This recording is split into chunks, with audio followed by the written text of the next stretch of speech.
은혜 받으실 말씀은 잠언 8장 34절에서 35절입니다. 잠언 8장 34절에서 35절입니다. 누구든지 내게 들으며 날마다 내 문 곁에서 기다리며 문설주 옆에서 기다리는 자는 복이 있나니 대저 나를 얻는 자는 생명을 얻고 여호와께 은총을 얻을 것임이니라. 아멘. 이대대 대교구장이신 조수열 목사님께서 기다림의 축복이란 제목으로 말씀 증거해 주시겠습니다. 할렐루야. 지난 시간은 지극히 작은 것, 즉 디테일의 중요성에 대해서 말씀드렸습니다. 하나님은 디테일에 계신다는 말씀 중에 엘리야 선지자가 호렙산에서 하나님을 만날 때 하나님께서는 크고 강한 바람 가운데서도 계시지 아니하고 또한 지진이나 불 가운데서도 계시지 아니하고 세미한 소리, 즉 아주 작은 디테일한 소리 가운데 나타나셨습니다. 마찬가지로 성령의 음성을 들을 때도 성령을 바람에 비유하여 강풍이 아닌 미세한 바람은 옷을 얇게 입거나 옷을 벗고 맨살로 있을 때 예민하게 느낄 수 있듯이 성령의 음성도 미세하게 들리기에 두터운 죄의 옷을 벗어야 쉽게 들을 수 있다고 했습니다. 또한 좀 벗어버리지 못한 죄의 모습이 있어도 늘 신경 써서 성령의 음성을 귀 깊게 들으려 해야 느껴지고 순종할 수 있으니 지극히 작은 것에 충성된 자세, 다시 말해 디테일에 강하고 예민해야 함을 말씀드렸습니다. 그런데 성령의 음성을 들을 때 또 한 가지 명심할 사항이 있습니다. 엘리야 선지자가 하나님을 만나기 위하여 하나님의 음성, 즉 세미한 소리가 들릴 때까지 잠잠히 기다렸듯이 우리도 자기가 앞서지 말고 때를 기다려야 한다는 사실입니다. 본문 잠언 8장 34절에서 35절을 보면 누구든지 내게 들으며 날마다 내 문 곁에서 기다리며 문설주 옆에서 기다린 자는 복이 있나니 대저 나를 얻는 자는 생명을 얻고 여호와께 은총을 얻을 것임이니라고 말씀하셨습니다. 여기서 나란 바로 지혜를 말하는데 잠언 8장은 지혜장입니다. 영적으로는 하나님의 지혜, 즉 성령의 음성이라고 할 수 있습니다. 그런데 이 성령의 음성을 들으려면 내 문 곁에서와 내 문설주 옆에서 잠잠히 기다려야 한다는 사실입니다. 그럴 때 하나님의 지혜를 얻는 자가 되어, 다시 말해 성령의 음성을 밝히 듣는 자가 되어 하나님의 축복과 은총을 받을 수가 있는 것입니다. 그래서 이 시간은 영적인 기다림의 축복에 대해서 말씀드리겠습니다. 이러한 영적인 기다림에는 여러 가지 종류가 있습니다. 신앙생활함에 있어서 가장 중요한 소망 중에 천국을 기다림이 있고, 또한 하나님의 응답과 축복을 기다림이 있고, 또한 자신을 변화시키기 위한 참고 기다림이 있고, 마지막으로 성령의 음성과 주관의 확신이 올 때까지 기다림이 있습니다. 먼저 기다림에 대해서 말씀드리겠습니다. 기다리다는 말은 사전의 정의를 보면 어떤 사람이나 때가 오기를 바라다라는 뜻이 있습니다. 기다림하면 먼저 떠오른 분이 계십니다. 천년을 하루같이 오래 참고 기다리신 바로 우리 하나님 아버지십니다. 하나님 아버지께서는 사랑이 너무나 크시기 때문에 한 영혼이라도 멸망치 않고 구원에 이룰 수 있도록 그때그때 심판하지 않고 오래 참고 기다리고 계십니다. 우리 주님도 연약한 인생들이 부족하고 허물된 모습을 보일 때마다 십자가의 고난이 헛되지 않도록 하나님 보좌 우편에서 우리를 위해 대신 충보하시면서 우리가 변화되기를 두 손 모아 기다리고 계십니다. 물론 힘들게 기다리시는 것이 아니라 탕자를 기다리신 아버지처럼 소망 중에 기쁨으로 기다리시는 것입니다. 또 기다림하면 떠오른 분이 있습니다. 바로 우리 사랑하는 이재로 원로 목사님이십니다. 우리가 아무리 변화가 더디고 심지어 죄악 중에 거했을 때라도 친자식처럼 결코 놓지 않으시고 당신의 생명을 걸고 눈물로 중보하시며 10년, 20년, 30년, 40년이라도 기다리셨던 크신 사랑이 있었기에 오늘날 이렇게 많은 이들이 변화되어 시험 중에도 그 은혜를 잊지 않고 믿음을 지킬 수가 있었던 것입니다. 역사적으로도 기다림의 대명사라고 불리는 중국의 강태공이라는 인물이 있습니다. 그는 80세가 될 때까지 낚시의 바늘을 매지 않고 오랫동안 세월을 낚으며 기다린 끝에 주나라의 재상으로 발탁되어 상나라를 멸망시키고 그 공으로 제나라의 군주가 되는 축복을 받았습니다. 중국 한나라의 한신 대장군도 젊었을 때는 거리에서 시비가 붙자 싸움을 피하려고 시장 불량배의 가랑이 밑으로 지나가서 겁쟁이라는 말을 들으면서도 큰 뜻을 잃지 않고 묵묵히 때를 기다린 결과 명재상 소하의 추천을 받아 한고조 유방을 도와 천하통일의 1등 공신이 될 수 있었습니다.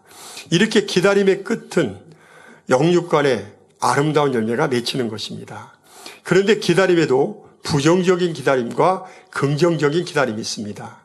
먼저 부정적인 기다림은 조바심과 조급함 속에서 짜증과 힘듦의 시간이 되지만 긍정적인 기다림은 기대와 설렘 속에 행복을 배가시키는 활력소가 됩니다.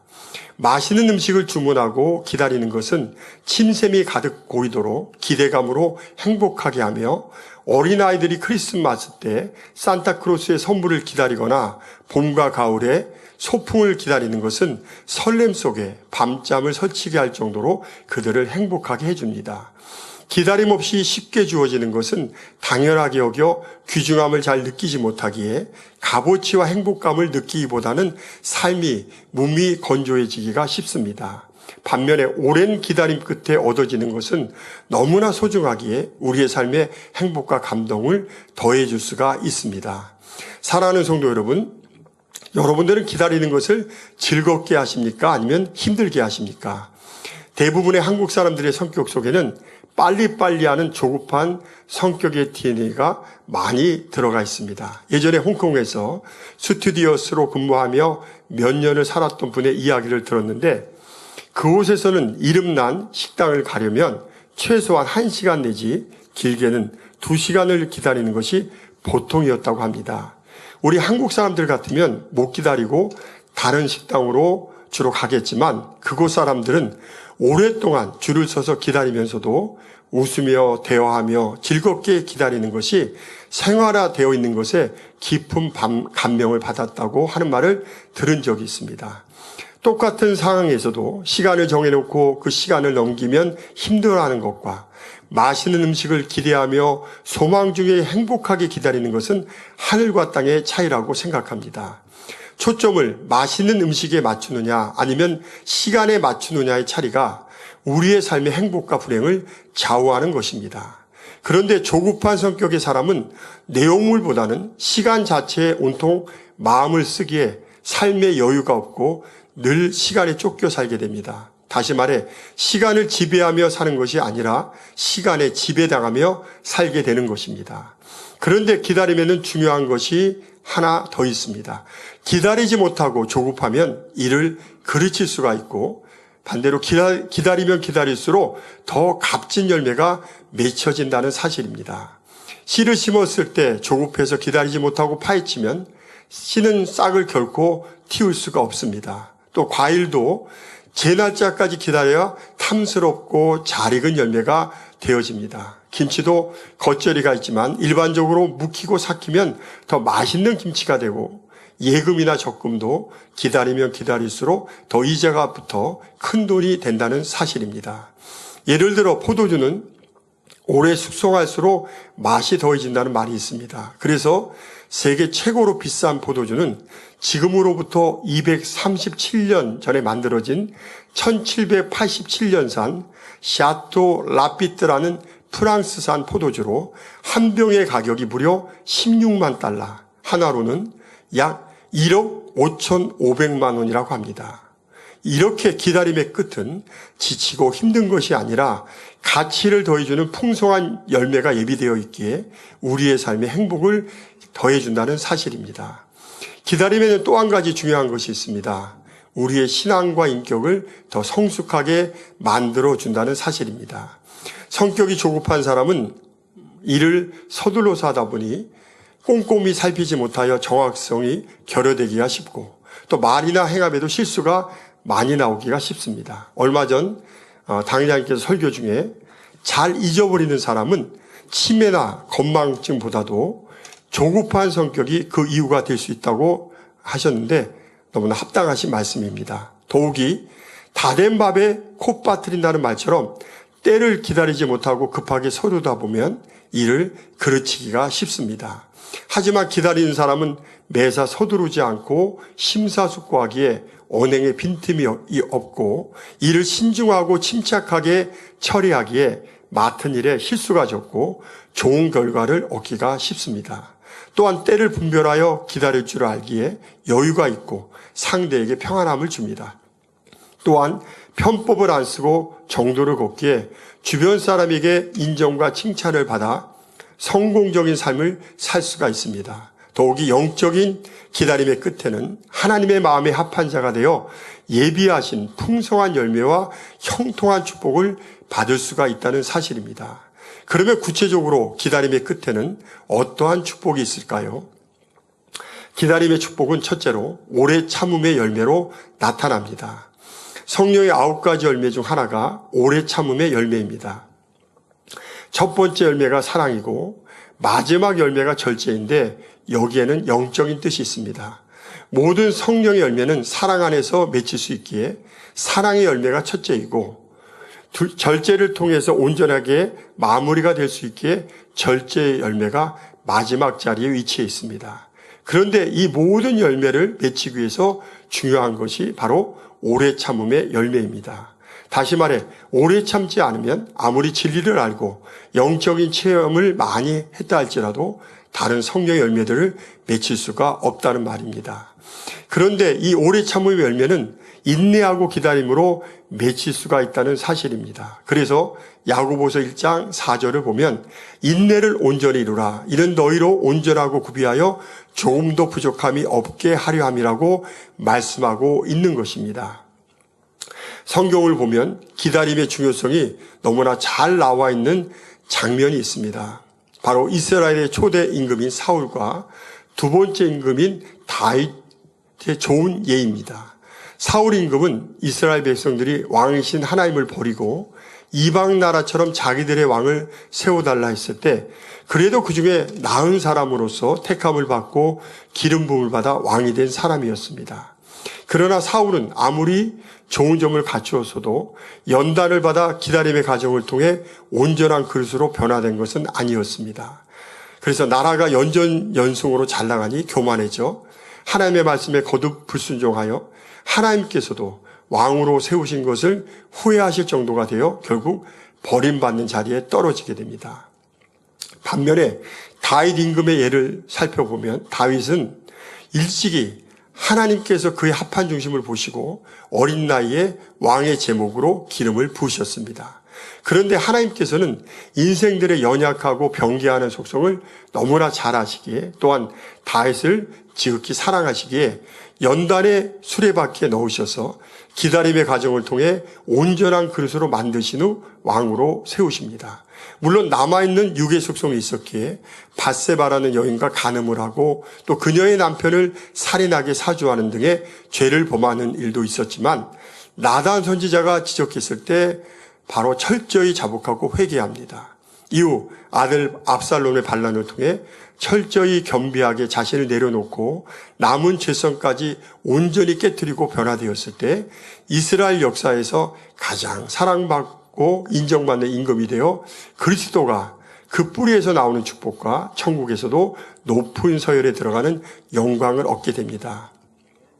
세상에서 귀하게 여기는 금광석이나 철광석이라도 연단을 받아 기다림의 과정을 거쳐야 온전한 금이나 강철이 될 수가 있습니다.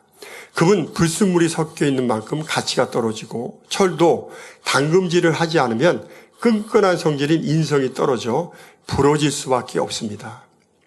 철이 부러진다면 가치가 그만큼 없겠지요.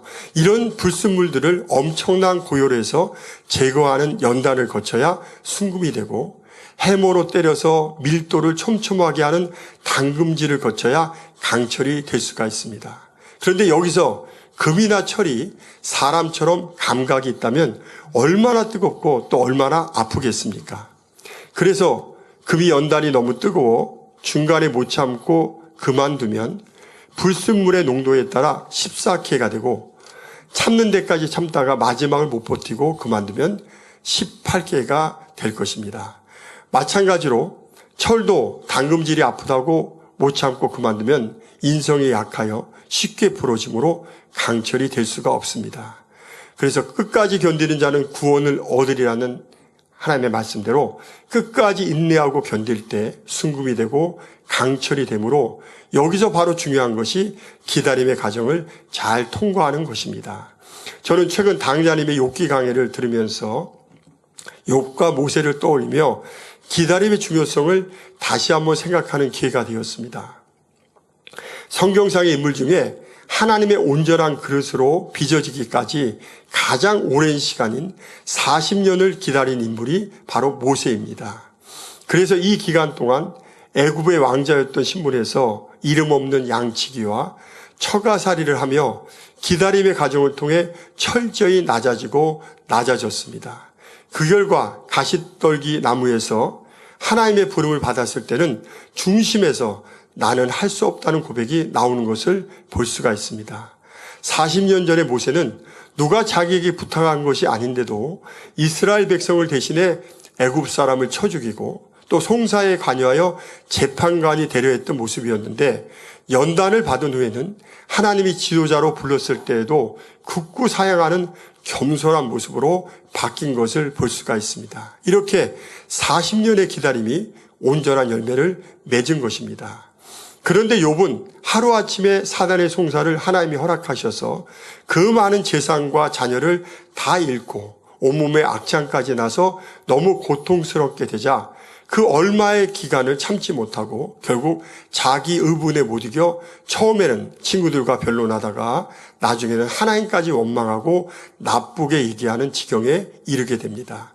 그런데 여기서 진정 기다리는 분이 계셨습니다. 바로 사랑의 하나님께서는 그토록 원망하고 비방하는 욥을 향해서 마치 상처에 고름이 꽉 찼을 때 터뜨리면 염증이 쉽게 낫듯이 그 악이 다 나올 때까지 오래 참고 기다리시다가 무르익었을 때 나타나십니다.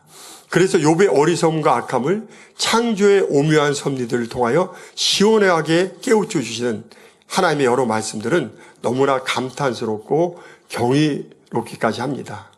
하나님은 욥을 천국의 큰 죄로 세우시기 위해서 사랑하는 자녀를 징계하고 경책하듯이 아픔을 참으시며 시험을 허락하셨고 또한 모욕을 참고 견디시다가 가장 적당한 때 나타나셔서 욥을 회개케 하고 온전히 변화시키십니다.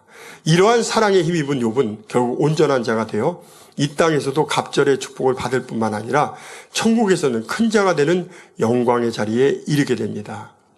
그런데 저는 여기서 욥이 이런 연단의 과정을 자기 생각에 맞추어 조급하지 않고 모세처럼 하나님의 선하신 뜻을 구하고 기다렸다면 어떤 열매를 맺었을까 하고 생각해 보았습니다.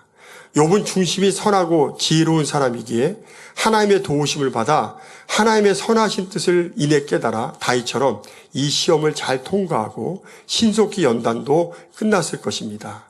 이어서 욥은 믿음의 조상 아브라함처럼 하나님의 선하신 뜻을 믿고 오직 감사와 아멘으로 순종하는 자가 되기를 원하시는 하나님의 마음이 깨달아지며 자기를 믿고 이런 시험을 허락하신 하나님의 사랑에 감동했을 것입니다. 그래서 욥에게는 중심에서 하나님을 신뢰하는 계기가 되고 귀로만 듣는 하나님이 아니라 사랑의 하나님을 직접 만나고 체험하는 귀한 시간이 되었을 것입니다. 이렇게 아버지 하나님의 사랑을 중심에서 깨닫는다면 다윗이나 모세처럼 어떠한 시험과 연단이 있을지라도 원망과 불평이 아니라 기다림의 과정을 통해 오래 참음의 열매를 맺을 수가 있습니다. 그러므로 하나님의 선하신 뜻을 깨달아 온전한 그릇으로 나오는 여러분들이 되시기를 바랍니다. 기다림의 축복은 두 번째로 하나님의 온전한 역사로 나타납니다. 하나님의 온전한 역사는 우리에게 응답과 축복으로 나타납니다. 그런데 우리들은 눈에 보이고 우리가 원하는 응답과 축복만을 하나님의 역사라고 생각할 때가 많습니다. 그러나 하나님의 응답은 예만 있는 것이 아닙니다. No, 즉 아니라도 있고 wait, 즉 기다리라는 응답도 있습니다. 하나님의 뜻이 아니면 아니라 하시고 아직도 때가 아니면 기다리라고 하실 경우가 있습니다. 기다림의 과정을 통해 축복을 주실 수 있는 온전한 그릇으로 만들어 가십니다. 그래서 하나님의 온전한 역사를 바라보는 사람은 때가 되기까지 기쁨으로 기다릴 수가 있는 것입니다. 그릇은 크기만큼 음식을 담을 수가 있습니다. 그릇이 적은데 음식을 많이 담으면 음식이 넘쳐 주변을 더럽힐 수 있습니다. 준비된 그릇만큼 음식을 담을 수 있듯이 우리의 그릇이 부족한데 하나님은 큰 축복을 주실 수가 없습니다. 어린아이에게 칼을 쥐어줄 수 없듯이 영적으로는 은사나 능력이나 물질의 큰 축복도 그릇이 준비되지 않으면 오히려 받았을 때 화가 될 수 있기 때문입니다. 그러니 하나님의 예비된 축복을 진정 사모하는 사람은 기다림의 과정을 통해 하나님이 사용하실 수 있도록 자신의 그릇을 신속하게 만들어 갑니다. 그럴 때 축복을 받을 수 있는 그릇이 되고 자신을 향한 하나님의 뜻과 섭리가 이루어질 수 있는 것입니다. 꿈의 사람 요셉은 하나님이 주신 꿈을 이루기 위해 어떤 상황에서도 조급해하거나 낙심해하지 않고 때를 기다리며 자신의 그릇을 준비해 갔습니다. 형들의 시기로 애굽의 종으로 팔렸을 때에도 하나님의 선하신 뜻을 찾으며 먼저 자신의 부족한 모습을 돌아보며 채워나갔습니다. 형들을 탓하는 것이 아니라 왜 형들이 자기를 종으로 팔 수밖에 없었나를 형들의 관점에서 자기를 돌아보며 자신의 들램과 이로 인해 상처받았을 형들의 마음을 헤아리며 상대 입장을 먼저 고려하고 배려하는 신앙과 인격으로 자신을 성숙시켜 나갔습니다. 이러한 성숙함은 하나님의 도우심으로 애굽의 총리가 되었을 때 각 상황에 맞게 지혜롭게 대처하는 모습으로 나타나는 것을 볼 수 있습니다. 먼저 형들이 애굽 왕 바로에게 거처를 구할 때 왕과 신하들의 마음을 헤아려 그들이 가증히 여기는 목축업을 할 수 있는 고센 땅을 희망지로 말하게 함으로써 그들의 경계를 누그러뜨리는 것을 볼 수가 있습니다. 또 형들을 자기 집에 초대했을 때에도 애굽 사람들은 히브리 사람과 같이 식사하면 부정을 입게 되므로 애굽의 종들이 음식을 따로 먹을 수 있도록 살피고 배려하는 선한 마음습으로 나오는 것을 볼 수가 있습니다. 요셉은 애굽의 총리가 되기 전 보디발의 집에서 종으로 일할 때에도 성실하게 일하며 능력을 쌓아 결국 인정받아 가정을 잘 다스리는 총무의 자리까지 이르게 됩니다. 그 결과 애굽 왕 바로의 꿈을 해석할 때에도 꿈의 내용뿐만 아니라 7년의 큰 흉년을 대비할 수 있는 해결책까지 제시해서 왕이야 모든 대신들의 마음을 흡족하게 하여 어느 누구의 반대도 받지 않고 애굽의 총리로 발탁될 수가 있었습니다. 물론 애굽의 총리가 되었을 때도 이것을 기반으로 무리 없이 나라를 잘 다스려 나간 것을 볼 수가 있습니다. 더욱이 요셉은 보디발의 아내 모함으로 억울하게 왕의 제수의 감옥에 갇혔을 때에도 낙심하지 않고 성실히 일한 결과 전옥의 신임을 받아 옥의 재반 사무를 맡게 되었고 이어서 보디발의 신임을 다시 받아 왕의 관원장들을 수종하는 일까지 맡게 됩니다. 그 결과 그들의 이야기를 들으며 정치의 냉혹함을 배울 수 있었고 한때 이렇게 관원장까지 될 정도면 참 정치적으로는 굉장히 높은 자리까지 오른 사람들이죠. 그렇지만 정치라는 것이 한때 잘 나가도 또 순간에 잘못하면 미끄러질 수 있는 거기 때문에 이제 그런 것들을 이제 그들의 이야기를 통해 배울 수가 있었다는 것이죠. 이로 인해 애굽의 총리가 된 후에도 삼가 조심하여 왕과 신하들의 눈밖에 나지 않게 선한 지혜로 끝까지 총리의 직을 잘 감당할 수가 있었습니다. 왜 때가 오지 않나 하고 답답해하며 기다릴 것이 아니라 그릇을 준비하고 기다리면 그런 그릇은 쓸 때가 반드시 찾아오게 됩니다. 다시 말해 기다림의 축복으로 하나님의 온전한 역사가 나타나는 것입니다. 저는 예전에 어떤 신앙서적을 읽었는데 때를 기다리며 기도를 쌓았을 때 반드시 하나님의 역사는 나타난다는 내용의 간증을 통해 큰 은혜를 받았습니다.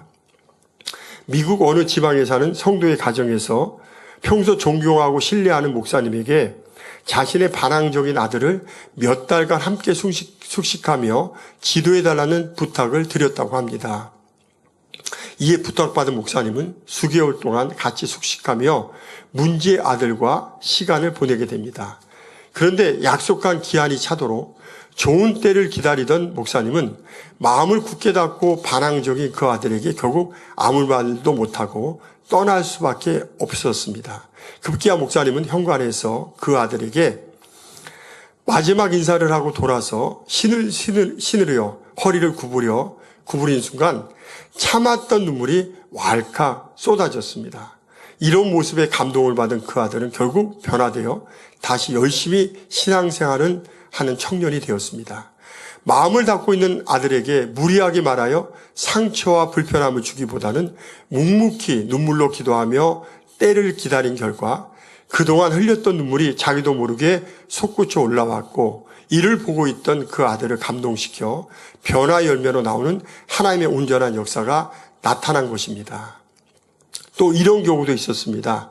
오래전에 본재단에서 신앙생활을 하던 어떤 여집사님이 타교회를 다니는 남편에게 본교에서 함께 신앙생활하기를 권면하셨는데 오히려 핍박은 더 심해졌다고 합니다. 그러던 어느 날 갑자기 남편이 이번 주일에 함께 본교회로 가겠다고 말하고는 그 말대로 등록해서 그 여집사님은 놀랄 수밖에 없었습니다. 이후 본교회에서 열심히 함께 신앙생활하던 그 남편 집사님이 그 이유를 설명하였는데 오랫동안 꿈에 원로 목사님이 인자한 모습으로 계속 나타나서 좋은 말씀들을 전해주셨다고 합니다.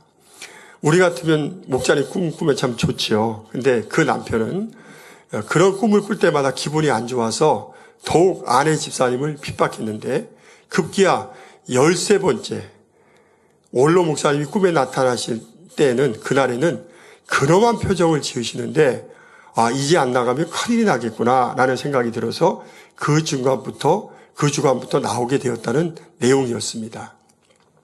그 부인 집사님이 남편을 위해 눈물 뿌려 기도하고 사랑으로 섬기면서 축복받을 그릇을 준비하자 하나님께서는 공의와 기도의 양이 채워졌을 때 그 남편의 마음을 주관하여 인도하신 것입니다.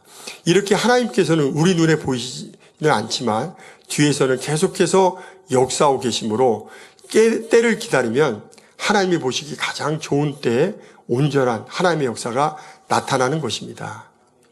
지금 기독교계에서 큰 반향을 일으키고 있는 낙수물 전도법이 있습니다. 낙수물 전도란 산에서 한 방울씩 떨어지는 이 낙수물이 결국 바위를 뚫는다는 말처럼 변함없이 꾸준하게 때를 기다리며 전도하면 결국 열매가 맺힌다는 전도의 방법입니다. 교계에서 어떤 목사님이 주님을 뜨겁게 만나며 주님의 마지막 유언이 바로 땅끝까지 복음을 전파라는 전도의 사명임을 강하게 깨닫고 전도에 힘쓴 결과 부임한 교회마다 그 마을 전체를 복음화시키고 주변 학교를 복음화시키는 하나님의 놀라운 역사를 일으켜 지금은 대교회 목회자가 되셨습니다.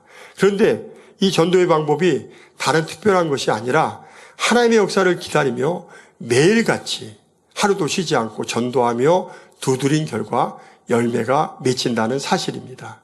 물론 그 영혼의 이름을 불러가며 사랑으로 기도하고 전도하면서 때를 기다린 결과 기도의 양이 찼을 때 응답되는 하나님의 온전한 역사가 나타나는 것입니다. 사랑하는 성도 여러분, 우리 생각과 다르게 환경이 바뀌고 사람과의 관계가 악화될지라도 낙심하거나 조급해하지 마시기 바랍니다.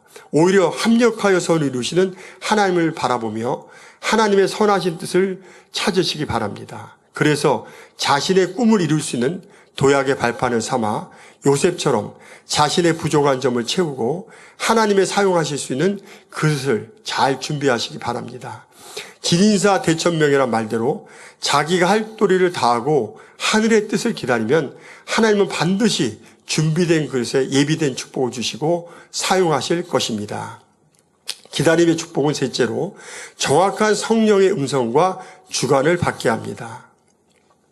성령의 음성은 성령이 마음에 하나님의 말씀을 떠올려 주시는 경우와 성령이 하나의 인격체로서 마음의 어떤 구체적인 내용을 말씀해 주시는 경우가 있습니다. 또 성령의 주관을 받는 것은 마음 안에 거하시는 성령이 무엇을 어떻게 해야겠다는 마음이 들게 하는 것입니다.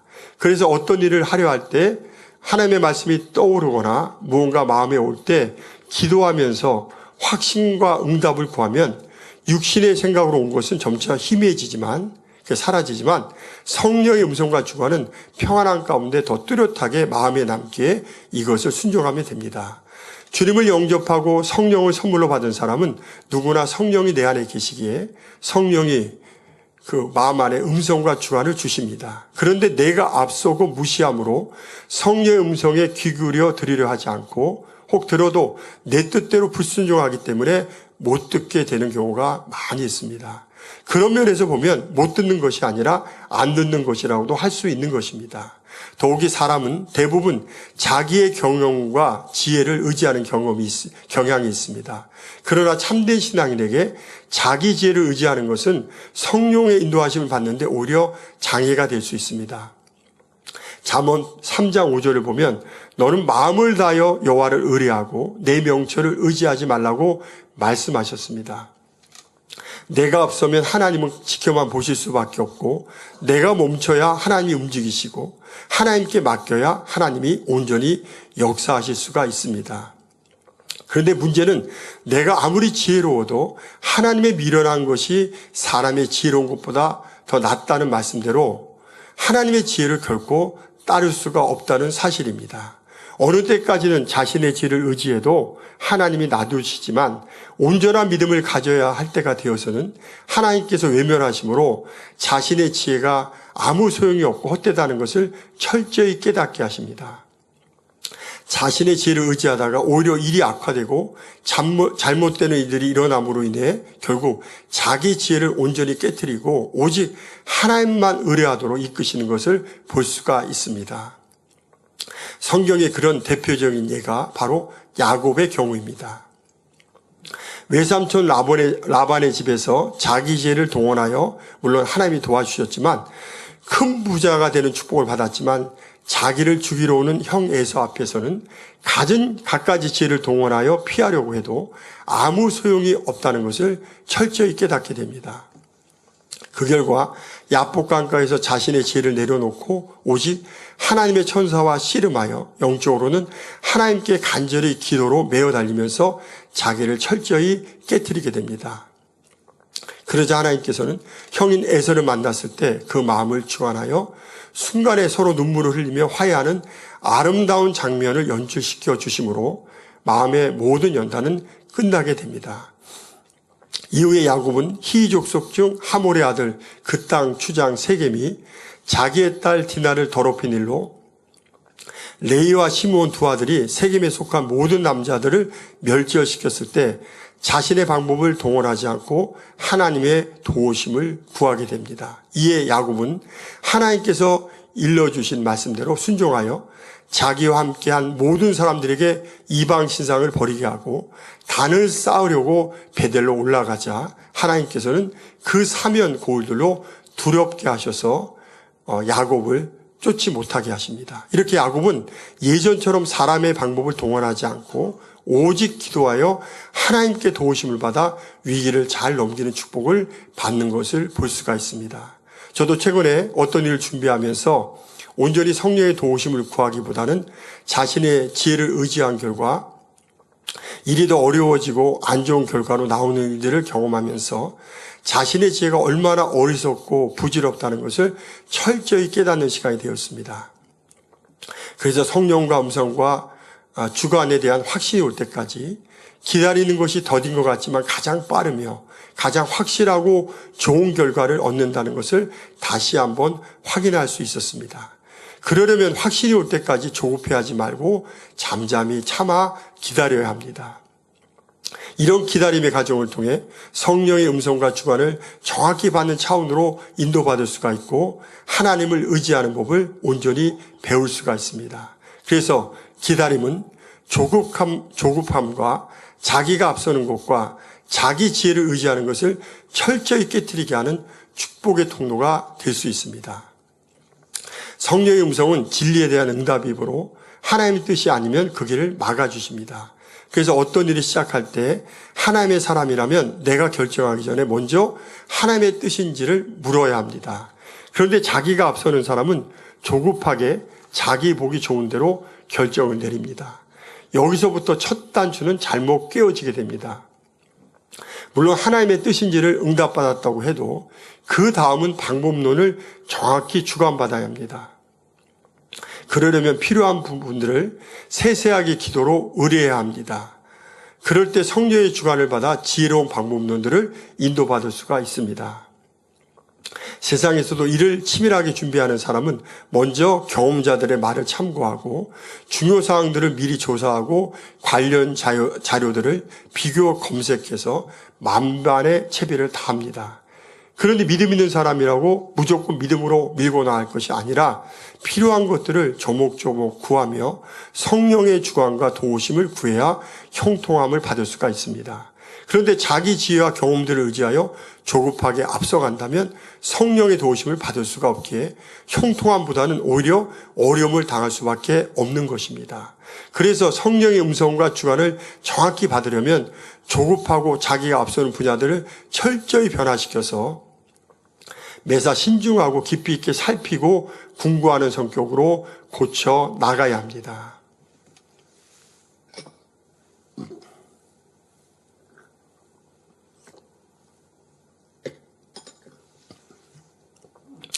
또 한 가지 주의할 사항이 있습니다. 항상 해왔던 일에 대해서는 늘 하다 보니 나도 모르게 습관이 되어 있어서 하나님을 의지하기보다는 자신의 경험을 의지할 때가 많다는 사실입니다. 세상 속담에도 돌다리도 두드려보고 건너라 라는 말이 있습니다. 항상 지나다녔던 돌다리라도 계속 물살에 부딪히다 보면 어느 순간 약해져 무너질 수가 있기에 확인해 보라는 말입니다. 요즘 코로나 이후 장사에 많은 어려움이 있다 보니 어제까지 했던 식당들이 갑자기 문을 닫을 때가 많습니다. 이럴 때 연락 없이 가면 낭패를 보기가 쉽습니다. 저도 개인적으로 몇 년 전에 제주도에 가족여행을 갔었는데 맛집이라고 이렇게 찾아가지고 한 20분인가요? 30분을 차를 타고 갔습니다. 근데 그 음식점이 없어졌더라고요. 그런 경우가 있습니다. 마찬가지로 영적으로도 늘 해왔던 일이지만 갑자기 상황이 바뀔 때가 있습니다. 이것을 누구보다도 내 안에 계신 성령께서는 잘 아십니다. 그래서 습관대로 루틴대로 아무 생각 없이 하다가 낭패를 보지 않도록 다시 한번 성령의 도우심을 받아 점검하는 습관을 들이는 것도 영적으로는 아주 유익합니다. 저도 요 근래 이런 비슷한 일로 실수를 경험한 적이 있는데요. 그래서 매사 신중하고 다시 한번 점검해서 성령의 도우심을 구하는 것이 너무나 중요하다는 사실입니다. 성경을 보면 다윗 임금은 똑같은 경우에도 항상 하나님을 의지했던 것을 볼 수가 있습니다. 사무엘하 5장을 보면 다윗이 이스라엘의 왕이 되고 나서 바로 블레셋의 군대가 쳐들어왔을 때 처음에는 하나님을 의지하여 승리하지만 두 번째도 쳐들어왔을 때 똑같은 상황에서도 다윗은 또다시 하나님께 여쭤서 다른 답을 받아 전쟁을 승리로 이끕니다. 매사 이렇게 다윗은 자신의 경험과 지혜를 의지하기보다는 하나님의 음성과 도우심을 구하는 삶을 살아 하나님의 형통한 인도와 축복을 받아 나갔던 것을 볼 수가 있습니다. 우리도 다윗처럼 매사 같은 상황이라도 경험을 의지하지 않고 다시 한번 확인하는 자세로 성령의 도우심을 구할 때 만사형통의 축복을 받을 수가 있을 것입니다. 우리가 사람들과 소통을 이룸에 있어서 가장 범하기 쉬운 실수가 카톡이나 문자로 급하게 소통하다가 낭패를 보는 경우입니다. 만나서 진솔하게 대화를 하거나 전화 통화를 하면 쉽게 풀릴 일을 급하게 카톡이나 문자로 소통하다가 자신의 의도가 충분히 전달되지 못하여 오히려 오해를 낳고 일이 더 꼬이는 것을 경험할 때가 있습니다. 카톡이나 문자는 간단한 대화에 유용한 것이고 경우에 따라 깊은 소통이 필요할 때는 직접 만나서 대화로 풀 일이 있고 또 전화 통화로 해결할 일이 있습니다. 그런데 조급함 속에서 자기가 앞섬으로 주관을 받지 못하고 중요한 대화를 카톡이나 문자로 하다가 잘못되는 경우를 종종 볼 수가 있습니다. 때를 기다리지 못하고 조급하여 자기가 앞섬으로 성령의 음성과 주관을 받지 못하여 나오는 실수인 것입니다. 물론 때로는 사람에 따라 대화가 어려운 상황이거나 대화보다도 글이 편안한 경우도 있습니다. 그럴 때는 편지를 쓰는 것도 좋은 방법일 수가 있고, 혹여 문자라도 조급하지 말고 진지하게 마음을 담아 감동적으로 써서 보내므로 상대에게 자신의 진정을 느끼게 하는 것도 지혜로운 방법일 수가 있습니다. 이 모든 것이 내가 앞서는 것이 아니라 정확한 성령의 음성과 주관을 받아 확신 속에 하는 것이 중요하다는 말입니다. 요즘 젊은 MZ세대들은 자기들의 취향과 맞지 않으면 한두 번 대화해 보다가 이내 마음을 닫고 부모 자식 간이라도 소통이 단절되는 경우가 많습니다. 그래서 그들의 입장을 충분히 이해하고 공감하여 성령의 음성을 듣고 정확히 주관을 받아야 소통을 이어가면서 관계를 발전시켜 나갈 수가 있습니다. 그러려면 조급하게 서두르지 말고 성령의 음성과 주관에 대한 응답으로 확신과 평안이 올 때까지 때를 기다리면서 하나님의 도우심을 구해야 합니다. 그들이 무엇을 원하는지, 어떤 대화 자세를 원하는지, 싫어하고 좋아하는 것은 무엇인지 정확히 알고 그때그때 반응할 수 있는 하나님의 지혜가 필요하다는 말입니다. 이런 지혜를 받기 위해서 말 한마디, 행동 하나도 신중하게 심사숙고해야 하고 때를 기다리면서 정확한 성령의 음성과 주관을 받을 수 있어야 합니다. 그래서 성령의 음성과 주관을 받아 모든 일에 형통한 축복을 받을 수 있는 저와 여러분들이 되시기를 바랍니다. 결론입니다. 기다림을 통하여 온전한 그릇을 만든 신앙의 위대한 인물들은 역시 어떤 상황에서도 기다림을 통해 하나님의 큰 역사를 나타내는 것을 볼 수가 있습니다. 모세 선지자는 40일 금식을 2번씩이나 하면서 오랜 기다림의 과정을 통해 시내산에서 하나님께로부터 십계명을 기록한 2돌판을 얻을 수가 있었고, 또 다른 율례의 말씀들도 풀어받을 수가 있었습니다. 사도 바울은 빌립보 지방에서 귀신 들린 여종에게서 귀신을 물리쳐 주자 여종의 주인의 고소로 심하게 매를 맞고 착고에 채여 감옥에 갇히게 되었습니다. 그러나 사도 바울은 아무런 생각을 동원하지 않고, 보통 사람 같으면 내가 왜 좋은 일 했는데 이런 일이 있었을까? 내가 왜 이렇게 창피한 일을 당해야 될까? 이런저런 생각할 수가 있겠죠. 그런데 사도 바울은 아무런 생각도 동원하지 않고 오직 하나님을 찬미하면서 잠잠히 참아 기다린 결과 지진이 나고 옥문이 열려서 이로 인해 간수와 그 가족들이 구원받아 하나님께 크게 영광 돌리는 것을 볼 수가 있습니다. 사랑하는 우리 원로 목사님도 파키스탄 성회 때 테러의 위협으로 문이 닫혀 집회가 무산될 위기에서도 침착하게 12시에는 문이 열리라는 성령의 주관을 받고 이것을 믿고 잠잠히 참아 기다린 결과 결국 12시에 문이 열려서 집회를 무사히 치르고 파키스탄 성회를 통해서 하나님께 크게 영광을 돌릴 수가 있었습니다. 할렐루야. 세상에서도 막연한 기다림은 의미가 없고 지루할 수 있지만 분명한 목적을 갖고 소망 중에 기다리는 것은 가치가 있고 삶을 더 활력 있게 만들어줄 수가 있습니다. 우리에게는 확실한 소망이 있습니다. 믿음을 갖고 때를 기다리면 그 끝에는 반드시 축복이 온다는 사실입니다. 그래서 지금까지 기다림의 축복에 대해서 말씀을 드렸습니다. 기다림의 축복은 첫째로 오래 참음의 열매로 나타납니다. 두 번째로 하나님의 온전한 역사로 나타납니다. 세 번째로 정확한 성령의 음성과 주관을 받게 합니다. 그래서 때를 기다림을 통하여 오래 참음의 바탕에 풍성한 성령 열매를 맺으며 또한 준비된 그릇으로 하나님의 온전한 역사를 받으며 나아가서 정확한 성령의 음성과 주관을 받아 만사형통의 축복의 일로 인도받을 수 있는 저와 여러분 모두가 되시기를 주의 이름으로 기원 드립니다. 주신 말씀을 생각하면서 기도하겠습니다. 사랑과 은혜가 풍성하신 아버지 하나님, 오늘 기다림의 축복에 대한 말씀을 증거했습니다.